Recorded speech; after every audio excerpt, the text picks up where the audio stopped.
We're back with Marty, and Marty, NHL GMs can't make moves during the Olympic break. So with a little time before the trade freeze kicks in tomorrow, let's play match game. I'm going to name a big-time player who could get dealt.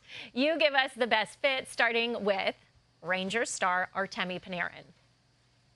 Okay, for the Breadman, I'm saying the LA Kings. The LA Kings are not scoring a ton of goals. They need some power offensively. And this is the last year for Anze Kopitar. So I think that you look at out west, the Kings may be looking at saying, let's go all in and bringing a type of player like Artemi Panarin. And I think they could probably re-sign Panarin long term. So I see the fit with the LA Kings. All righty, let's keep it going. What if the Canucks continue to tear things down and trade away Elias Pettersson? Who would be the best fit? I'm looking at Carolina for Pettersson.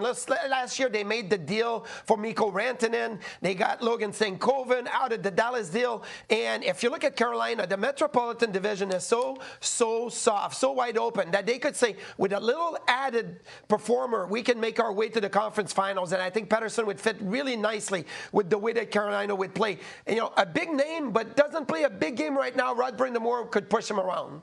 Yeah, he sure could. Another Canadian team that could be sellers at the deadline, the Calgary Flames.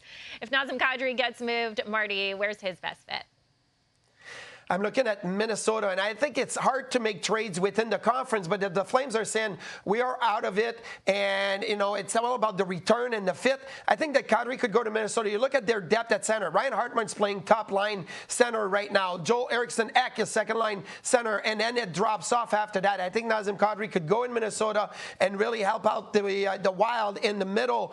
Bill Guerin is never afraid to pull a blockbuster. He did with Quinn Hughes. I think he could do it with Nazem Kadri. I'm sure he could. Let's shift to the back end now. Dougie Hamilton's name has been mentioned as a trade target. So, Marty, which jersey do you think would look best on him? The Utah Mammoth would look really good for Dougie Hamilton. I look at that defense score, and I think that it's pretty good with Sergachev and Durzi. But then after that, it's a big drop-off. So you're looking at Hamilton.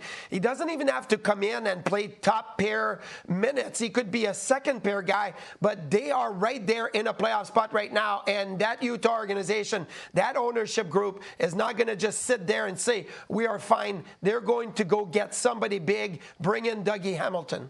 All righty, and we can't let you go without throwing a goalie at you. How about Jesper Wallstedt? The 23-year-old is heading to the Olympics with Sweden. So who should make a move and make a deal with the Wild? So I'm looking at the Vancouver Canucks. You're going to say, you are crazy. They have Thatcher Demko. Yeah, but Demko is out for the season now, and I don't know what his health is going to be long term. With Wallstedt, you say it's still a younger player, could develop into a top goaltender. I think he's going to be really good.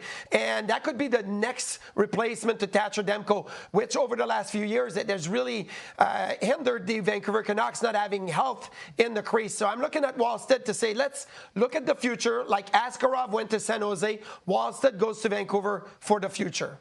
Okay, it's been Match Game with Martin Biron.